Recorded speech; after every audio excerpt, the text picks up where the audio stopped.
ہر ایک انسان کو پیدا فرمایا اور ہر ایک کو اپنی کچھ نہ کچھ صفاتوں سے نواز کر پیدا فرمایا، اور ہمیں انسان بنایا، انسانوں میں پیدا فرمایا،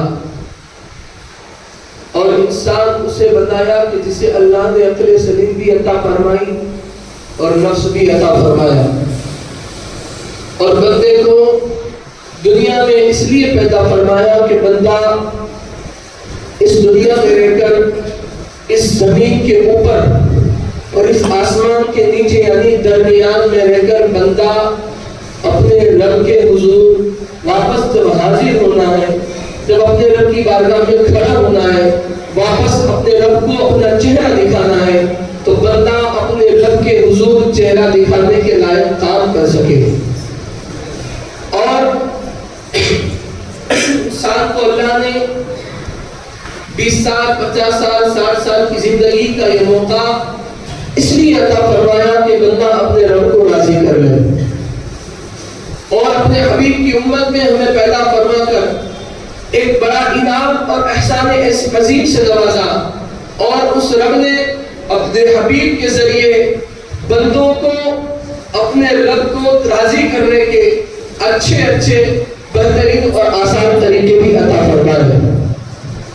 کہیں رب تبارک و تعالیٰ نے قرآن اپنے حبیب پر نازل فرما کر یہ طریقہ عطا فرمایا کہ بندہ انسان ہے، کوئی شک نہیں، ہم انسان عقل سلیم بھی رکھتے ہیں اور ہم انسان اس لیے نفس بھی رکھتے ہیں، ہمیں رب کا خوف بھی ہونا چاہیے، تو دوسری طرف شیطان کے وسوسوں کا ڈر بھی ہے۔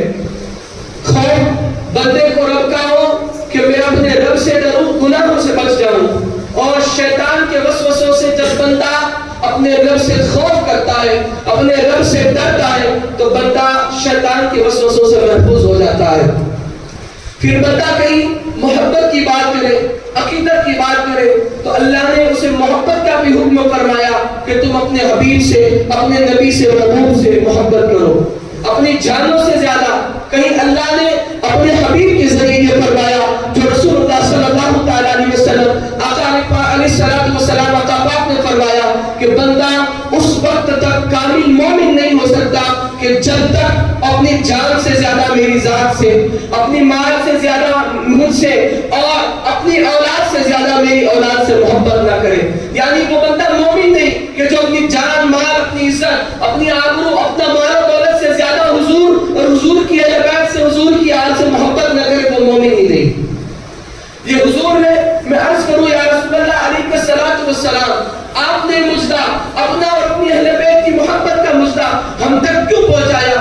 آقا آپ نے یہ حدیث کیوں فرمائی؟ کیونکہ اللہ اکبر، یہاں پر ایک بات یہ بھی آپ سمجھ لیں، حدیث اس کو کہتے ہیں کہ جو رسول اللہ نے فرمایا، اسے حدیث کہتے ہیں، لیکن اس کا مطلب ہرگز یہ نہیں کہ حضور نے صرف فرما دیا، بلکہ حضور کی زبان پاک سے وہی نکلا جو اللہ چاہتا تھا۔ زبان بر زبان مصطفیٰ نے احمد علیہ السلام کی ہے، لیکن جملے خدا رب قدوس کے ہیں۔ لفظ مصطفیٰ کریم کے ہے، لیکن اس میں چاشنائی اللہ رب العزت کی طرف سے ہے۔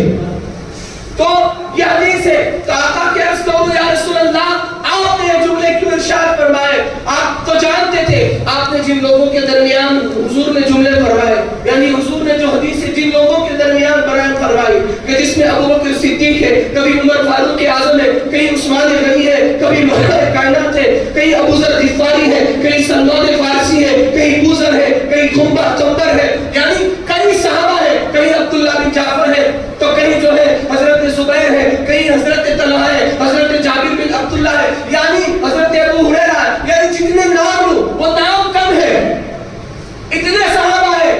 یا رسول اللہ، آپ نے جو جملے جن لوگوں کے درمیان فرمائے وہ آپ کے صحابی ہے، اور یا رسول اللہ آپ کی نالین پر ہماری زندگی، ہماری جان، خاندان قربان۔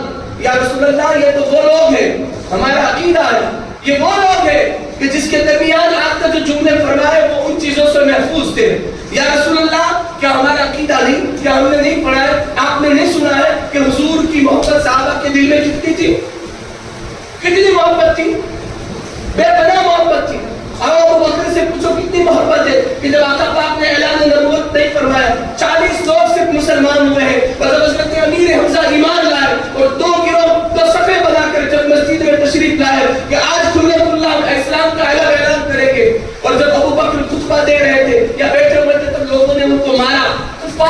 نے حملہ کیا اور حملہ کرنے کے بعد حضرت ابو بکر کو اتنا زخمی کر دیا کہ اس کی کوئی حد نہیں. آپ بے ہوش ہو گئے, کئی دنوں تک بے ہوش رہے, اور غالباً بالآخر جب حضور تک بات پہنچی, حضور نے فرمایا کہ میرا ابو بکر کیا کرا. ابو بکر صدیق جب ہوش میں آئے, انہوں نے یہ کہا کہ بھوکے ہیں, پیاسے ہیں, بے ہوش تھے. ہوش میں آتے ہی پہلا جملہ یہ تھا, یہ نہیں تھا کہ کھانا کھا لو پی لو. آپ کی ماں بار بار اصرار بھی کرتی تھی, ابو بکر کھانا کھا لے, ابو بکر کھانا کھا لے, لیکن آپ نے کھانا نہیں کھایا. آپ نے یہ زبان حال سے فرمایا تھا, میں اس وقت تک کھانا نہیں کھاؤں گا کہ جب تک اپنے آقا رسول نبی کو نہیں دیکھ لوں گا. یہ وہ محبت والے لوگ تھے. اور ہوا بھی ایسا ہی, حضرت ابو بکر صدیق نے حضرت عمر کی بہن کے ذریعے ملاقات کی حضور کی, حضرت ارقم کے گھر پر, اور حضور سے ملے. حضور نے ابو بکر کو, اور ابو بکر نے آقا کو سینے سے لگایا اور حال چال پوچھا. اس وقت تک کھانا نہیں کھایا حضرت ابو بکر صدیق نے, تو بتاؤ ان کی محبت کیا کہیں. ہاں, حضرت جابر کی زندگی کے ان کی محبت دیکھے. ارے جن کی محبت حضور کے نانے, حضور کی ذات کو ٹھیک ہے. امام حسین پاک علیہ السلام سے کی محبت عالم ہے کہ ایک بار امام چلے جا رہے ہیں, آپ کی نانے جوتوں پر کچھ گرد و غبار لگا ہے, یا پھر آپ کے راستے میں کچھ پڑا ہوا ہے. آپ سوچ رہے ہیں حضرت جابر کہ کسی چیز سے میں آگ بیچ میں راہ میں بچھا دوں یا پھر نالے صاف کر دوں. دونوں واقعات موجود ہیں. حضرت جابر نے جب دیکھا کہ کچھ نہیں ہے, تو پھر حضرت جابر نے یہ کام کیسے کیا, اپنا امامہ اتارا تھا, یہ جو ہم نے باندھا ہے, جسے ہم اپنے سر کا تاج کہتے ہیں, پگڑی جسے کہتے ہیں. آپ اپنے بزرگوں سے پوچھیں, پہلے وہ صافہ باندھا کرتے تھے, اور جب کوئی بڑا مرحلہ ہوتا, اور جب کوئی صلح کی بات بڑے سے بڑے معاملہ ہوتا, جب کہ ایسا معاملہ ہوتا کہ یہ معاملہ سلجھنے والا نہیں, تب آپ کے آباء و اجداد وہ بزرگ اپنی پگڑی کو اتار کر ان کے قدموں میں رکھ دیتے تھے کہ خدا کے لیے مان جائے. اور بار بار یہ پگڑیاں جو عزت دار کہی جاتی تھی اور کہی جاتی ہیں, وہ عزت دار پگڑیاں بار بار اگر کسی کے قدموں میں رکھی ہیں تو وہ نبی کے گھر والوں کے قدموں میں رکھی ہے. پوچھا گیا, اے بار بار اپنی اتنی بڑی عزت کو کسی کے قدموں میں رکھنے والوں, تم نے اپنی پگڑیوں کو اتار کر رسول اللہ کے گھر والے کے قدموں میں کیوں رکھا ہے؟ تو ان کی زبان حال سے جواب ملا ہے کہ جو پگڑیاں عزت دار رسول اللہ کی آل کے قدموں میں پڑی رہتی ہے, وہ بڑی عزت نہیں بلکہ سر کے تلوں کے تاج بن جایا کرتی ہے, وہ اور برقرار عزت والی بن جایا کرتی ہے.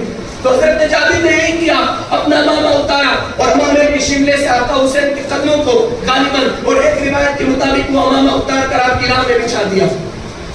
اور پھر آپ کے حضرت جابر کی حدیث پڑھے, ان سے روایت پڑھے. حضرت جابر فرماتے ہیں کہ لوگوں کو اگر رسول اللہ کی اہل بیت کا مقام معلوم ہو جائے, حضور کی آل کا مرتبہ لوگوں کو پتہ چل جائے, تو لوگ انہیں زمین پر قدم نہ رکھ دیتے بلکہ لوگ اپنے کندھوں پر بچھا کر پھرے. ایسی محبت کرنے والے لوگ.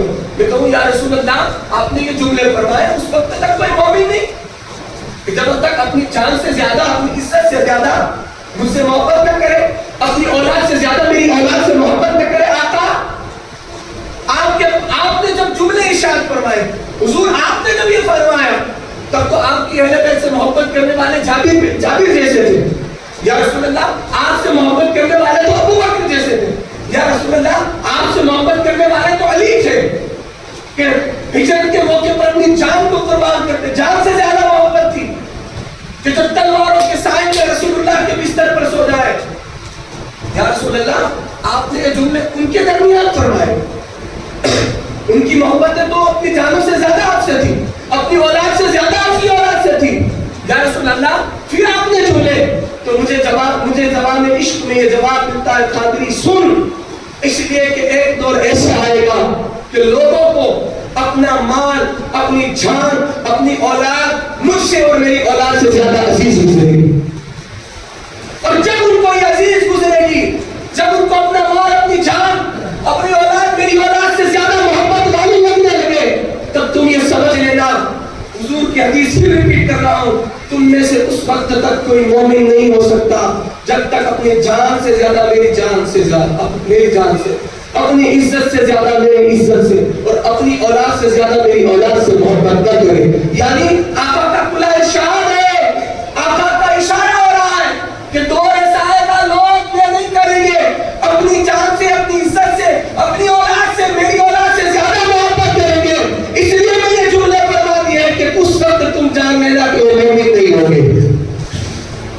عائشہ اس وقت وہ مومن نہیں ہوں گے. اور وہ کیسے لوگ تھے جن کے درمیان آقا نے فرمایا تھا, جن کے درمیان حضور نے ارشاد فرمایا تھا, وہ کیسے لوگ تھے؟ وہ جنگ کے موقع پر حضرت ابوبکر اور ان کا بیٹا سامنے ساتھ ہو گئے تھے, شاید جنگ کے جمل میں, اور ان کا بیٹا ان پر حاوی ہو گیا تھا, اگر تو میرا باپ نہ ہوتا تو میں تجھے نہ چھوڑتا. اس وقت اس کی زبان پر یہ جملے تھے, اگر تو میری عزت میں ہوتا تو خدا کی عزت کی قسم میں تجھے جھڑ کر دیتا. یعنی عزت بیٹے کی محبت کا تعلق نہ دیکھتا, مصطفیٰ کی محبت کا تعلق دیکھتا, دین خدا کی محبت کا تعلق دیکھتا. آقا نے کتنے بہترین جملے فرمائے. اسی لیے تو آقا تو اس دور کو بھی جانتے تھے نا, اس دور کو بھی جانتے تھے نا. سر سجدے میں ہو, دل میں دغا بازی ہو, بھلا ایسے سجدوں سے خدا کیسے راضی ہو؟ آقا جانتے تھے, ہم نہیں جانتے, وہ تو جانتے تھے, جانتے ہیں. ہمارا عقیدہ ہے جو ہو چکا ہے, جو ہوگا حضور جانتے ہیں. تیری عطا سے خدایا حضور جانتے ہیں, تمہیں معلوم نہیں, تمہیں یقین نہیں, ورنہ مصطفیٰ کی ذات سے امید اور آقا کے فرمان کے مطابق تو یہ ہے وہ مومنوں کی جانوں سے قریب ہوئے. یاد رکھنا, اشعار لکھنے والے نے بھی جملہ لکھا, وہ مومنوں کی, مسلمانوں کا ہے, وہ مومنوں کی جانوں سے قریب ہوئے. کہاں سے کس نے پکارا حضور جانتے ہیں. اسی لیے آقا نے پھر ذکر بھی فرمایا تو اس طرح فرمایا, اے جس کے مولا حضور اس کے ہے علی مولا, ابو تراب کا رتبہ حضور جانتے ہیں. ارے جسے حضور جانتے ہیں وہ خدا جانتا ہو, اس کو تم اور میں کیا جان سکتے ہیں؟ ہماری کوئی سوچ ہی نہیں اس طرف, پرے ہمارے اوقات ہی نہیں مانتے. آج ہم تو جانتے ہیں, یہ جانتے ہیں کہ بھلا باپو کیا کرتا ہے. یاد رکھو حضور کا کھلا ارشاد, یاد رکھو اہل بیت سے محبت, حضور کی اولاد سے محبت ہمیں ان کے تقوی کی بنا پر, ان کی تعریفوں کی بنا پر, اچھے امامے اور لمبے جبے کی بنا پر نہیں کرنی ہے. ہمیں اس نسبت سے کرنی ہے کہ اس کی رگوں میں خون کیسا دوڑ رہا ہے, مصطفیٰ کا نور دوڑ رہا ہے. اور اسی لیے تو یہ کسی حکم کو صادق فرمانے کے لیے تو فرمایا تھا حضور نے کہ لوگوں تم اپنی اولاد کو علی کی محبت سے پہچانو. کیوں کسی اور کا نام نہیں لیا؟ علی کا نام کیوں لیا؟ کہا کہ علی وہ ہوگا کہ اس کا خون جس نسل تک, جس شے تک, جس سال تک, جس سن تک دوڑے گا, اس وقت تک علی کا خون یہ پہچان کراتا رہے گا کہ مومن کتنے اور منافق کتنے ہیں. صرف اس دور کی پہچان نہیں تھی. اگر صرف اس دور کی پہچان ہوتی تو یہ حدیثیں اسی دور پر ختم کر دی جاتی, یہاں تک نہ پہنچائی جاتی. اللہ اس حدیثوں کو قیامت تک باقی نہ رکھتا. عزیزان ملت اسلامیہ, تو اللہ کے خوف سے ڈرنے والے, اللہ کے خوف سے ڈرنے والے وہ لوگ کہ جن کو اللہ نے جو بھی عطا فرمایا, جو بھی حکم دیا, یہ بات اس لیے چل پڑی. میں بات کر رہا تھا اللہ کے خوف سے کہ اللہ نے حکم فرمایا اللہ سے ڈرو, تو تم اللہ سے ڈرو گے تو ظاہر سی بات ہے جب بندہ اللہ سے ڈرتا ہے تو وہ حضور سے محبت کرتا ہے. اور جب بندہ سچی محبت کا تقاضا کیا ہے, آپ نے جانا ہے کبھی؟ آپ نے جانا ہے کبھی؟ ہمیں تو محبت کا مطلب ہی نہیں معلوم, محبت کا مقصد بھی نہیں پتا ہے. محبت یہ ہے کہ محبت جس سے ہو, محب کو محبوب کے ہر محبوب سے محبت ہو, محبوب کے ہر محبوب سے محبت ہو. یعنی کوئی بندہ اپنے مرشد سے محبت کرتا ہے, اپنے پیر سے کامل محبت کرتا ہے, تو وہ ظاہر میں اپنے پیر کی کاپی کرے گا. وہ بندہ اس کا پیر جس سے بے پناہ محبت کرتا ہے وہ اس سے محبت کرے گا. وہ کیسا ہے کیوں ہے نہیں, اس لیے محبت کرتا ہے کہ میرا مرشد اس سے محبت کرتا ہے. سمجھا؟ اور جابر بن عبداللہ سے پوچھتے, اے حضرت جابر بتاؤ تمہاری یہ محبت کیسی ہے امام حسین سے کہ اپنا امامہ اتار کر قدموں میں رکھ دیتے ہو, اپنے امامے کے شملے سے نالے صاف کرتے ہو, امام حسین کا بچہ ہے, یہ کیسی محبت ہے؟ تو تمہیں اس جابر بن عبداللہ کہ جن کی بے شمار حدیثیں ان کے نام سے روایت کی گئی ہے, انہوں نے پڑھی جاتی ہے ان کے نام سے, لیکن یہ نہیں بتایا جاتا کیوں محبت کرتے ہو. تو حضرت جابر سے جواب یہ ملے گا, میں یہ محبت کرتا ہوں کہ یہ رسول اللہ کے نواز ہے, میں اس لیے محبت کرتا ہوں کہ حضور سے محبت کرتے تھے. تو پھر ہم سوال کریں گے جابر بتاؤ حضور کیسی محبت کرتے تھے ان سے؟ تو بھائی جابر بن عبداللہ سے تو حدیث روایت ہے کہ ایک دن معراج کے عالم میں حضور کی بارگاہ میں پہنچا کسی حاجت سے، حضور سے سوال کرنے کے لیے کسی کام سے. جب بارگاہ مصطفیٰ میں دست بستہ ہو کر بیٹھا، حضور کھڑے ہوئے تھے. میں نے عرض کیا رسول اللہ یہ کام ہے. آقا نے فرمایا یہ. جب کھڑا رہا کچھ دیر میرا کام ہو گیا تو دیکھا آقا چادر اوڑے ہوئے. حضور نے چادر اوڑھی ہے. حضرت جابر کہتے ہیں مجھے محسوس ہوا کہ چادر میں کچھ ہے، ہل رہا، کچھ ہل رہا ہے. پوچھ لیا یا رسول اللہ چادر میں کیا ہے؟ آقا نے چادر ہٹا کر دکھایا کہ ایک طرف امام حسن تھے، دوسری طرف حسین تھے. رات کے عالم میں جابر کہتے ہیں پتہ چلا حضور کو کس قدر سے محبت تھی. اور ہمیں تو بار بار ہر جمعہ کا خطبہ یہ صدا دیتا ہے محبت کرو، محبت کرو، محبت کرو. آپ کو کہا تم تو کہتے نہیں ہو محبت کرو. یہ جمعہ کے خطبے کے درمیان کا جو وقفہ ہے نا، وقفہ جانتے ہو؟ جمعے جب خطبہ پڑھا جاتا ہے پھر کہتے ہیں نا بیٹھ جاتے ہیں کچھ دیر خاموش، اس وقت دعا مانگی جاتی ہے نا. پھر دوسرا خطبہ پڑھا جاتا ہے، پھر جماعت ہوتی ہے نا. تو وہ خطبے کا وقفہ کیا ہے؟ آقا نے منبر پر کھڑے کیوں رہ گئے؟ ہر امام پر لازم کیوں ہو گیا کہ وہ خطبے میں وقفہ ہو؟ کہا اس لیے کہ رسول اللہ اسی منبر پر مدینہ پاک میں مسجد نبی کے منبر پر خطبہ فرما رہے ہیں. آقا خطبہ پڑھتے پڑھتے دیکھا کہ امام حسن دوڑے دوڑے آ رہے ہیں، بچپن کا عمر ہے، لڑکھڑا رہے ہیں. آقا نے خطبے کو روک دیا اور امام حسن حسین پاک کو اپنے بغل میں لے لیا، اٹھا کر قریب میں لے لیا. کافر کا لازم ہو گیا جو نبی کی آل کی محبت میں خطبہ میں وقف کر کر دعا کرے خدا ان دعاؤں کو قبول فرما لیتا. سید الانبیاء نے، امام الانبیاء نے، تاجدار الانبیاء نے لازم کر دیا. اب آتی قیامت تک اللہ کو پسند آیا ہر خطیب اپنے خطبے کو جو منبر پر دیا جائے، ہر خطیب اپنے خطبے کو جو منبر پر دیا جائے وقفہ لے لے، لوگوں کو پتہ چلے نبی نے اپنی نمازوں کی محبت میں اور خدا نے اپنے حبیب کی محبت، اپنے حبیب کی اہل بیت کی محبت میں اپنے سے دینے والے حکم کو بھی کچھ لیے کچھ دیر کے لیے وقفہ دے دیا. یعنی پتہ ہے چلا اس حوالے سے کہ اللہ رب العزت اس عملوں کو، ان نمازوں کو قبول بھی نہیں کرتا کہ جس میں نبی کی آل کی محبت نہ ہو. یہی تو ثابت ہو رہا ہے. لیکن ہمیں جانا کہاں ہے؟ ہماری محبت ہے کیسے ہو؟ میں عام مطابق وہی منافق والا معاملہ پوری دنیا میں آج یہی چل رہا ہے. آج ہمارا عالم تو یہ ہے ایک مومن دوسرے مومن سے دور ہوتا ہے تو ان کی بات میں سے کھڑے نہیں ہوتے، پھر فریاد کرتے ہیں. ہمارا عالم کیا ہے؟ ہم خوشی میں گاڑیاں سے یاد آتا ہے، آتا ہے کہ اور زیادہ خوش ہے ڈی جے کا ڈانس یاد آتا ہے. ہمیں خدا بھی یاد آتا ہے. کب؟ جب تکلیف پڑتی ہے، مشکل میں ہے نماز چالو کر دیتا ہے. پر بڑی تکلیفوں میں قرآن کی تلاوت شروع ہو جاتی ہے. اور زیادہ پسند نکلنے پر ساداتوں کی محبت آ جاتی ہے. وقت حضرت دعا کریں گے 41 بجے. تبھی تو نہیں آج ہمارا ماحول نہیں ہے. جبکہ مومن کی شان یہ ہے اس کے دل میں ہر وقت خوف خدا ہے، اللہ کا ڈر بسا ہے. وہ خوف میں بھی خدا کو یاد کرے، مشکل میں بھی خدا کو یاد کرے اور خوشی میں بھی خدا کو یاد کرے. لیکن ہمیں یاد نہیں آتا، ہمیں یاد نہیں. ہمارا معاملہ الٹا ہو چکا، اسی لیے آج ہم ذلیل ہو رہے ہیں، رسوا ہو رہے ہیں، دربدر خار ہو رہے ہیں. ہاں گالیاں پڑ رہی ہیں، پورے کہے جا رہے ہیں، ہمارے رزق چھینے جا رہے ہیں. وجہ کیا؟ ہمارے عملوں کی سزا ہے. اللہ میں سزا نہیں دیتا ہے سزائے. اور یہ کچھ چیزوں کی مار ایسی ہوتی ہے بندے کو پتہ نہیں چلتا. آپ نے سنا ہوگا گجراتی میں اللہ کی لاکڑی میں آواز نچی کہتے ہیں نا.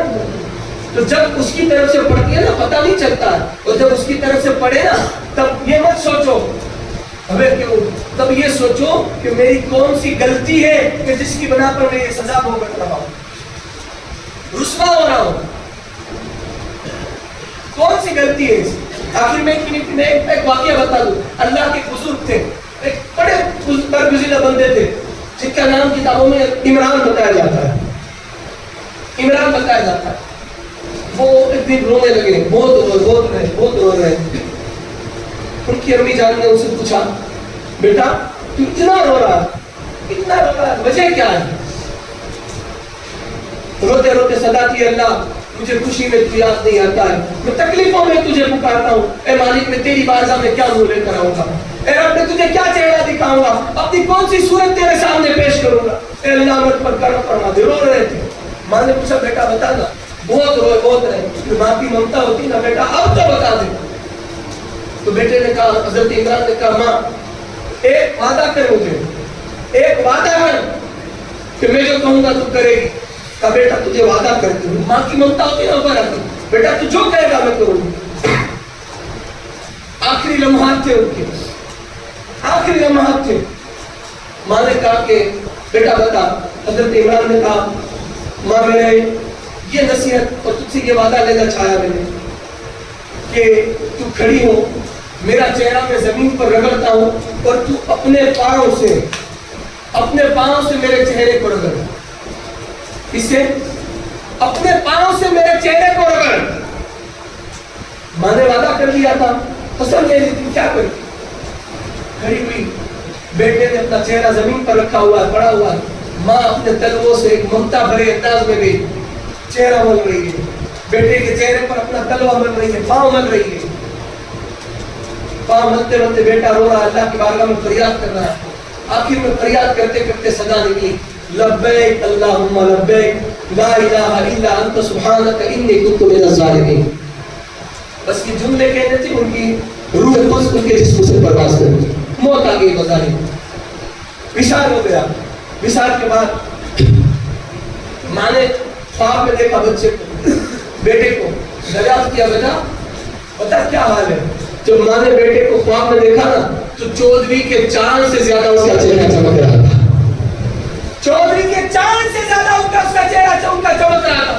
ماں نے پوچھا, بیٹا بتا مرنے کے بعد تیرے رب نے تیرا کیا حال فرمایا, کیا تیرے ساتھ حشر کیا؟ کہا ماں حشر تو یہ کیا کہ جب مرانا تو اس رب نے فرمایا کہ جو خوف خدا میں میرے حبیب کی آل سے محبت کرتے ہوئے مرتے ہیں, خدا ان کو بخش دیتا ہے, خدا ان کو بخش دیتا ہے. ماں رب نے مجھے بخش دیا ہے. کہا بیٹا وہ تو نے جو آخر میں جملے کہے تھے, لبیک اللہم لبیک لا الہ الا انت سبحانک انی کنت من الظالمین, تب تو نے کیا سنا تھا؟ کہا ماں جب تو اپنے پاؤں سے میرے چہرے کو رگڑ رہی تھی نا, تب صدا آئی تھی کہ جن کی مائیں دعا کرتے اور جو رب کے خوف سے اطلاع کرے, خدا ان کے آسیوں کی وجہ کو بخش دیتا ہے. اور جب وہاں سے بخشش کی صدا آئی نا کہ بخش دیتا ہے, تب میں نے کہا تھا لبیک اللہم لبیک, حاضر ہوں مولا میں حاضر ہوں, لا الہ الا انت سبحانک انی کنت من الظالمین. اللہ نرم دل والوں کو, خوف خدا والوں کو بخشتا ہے, منافقین کو اور ظالم کو اللہ نہیں بخشتا ہے. اللہ رب العزت مجھے کہنے سے زیادہ, آپ کو سننے سے زیادہ عمل کی توفیق نصیب فرمائے اور اپنے حبیب پاک کی سچی محبت عطا فرمائے اور شریعت کے مطابق زندگی گزارنے کی توفیق عطا فرمائے.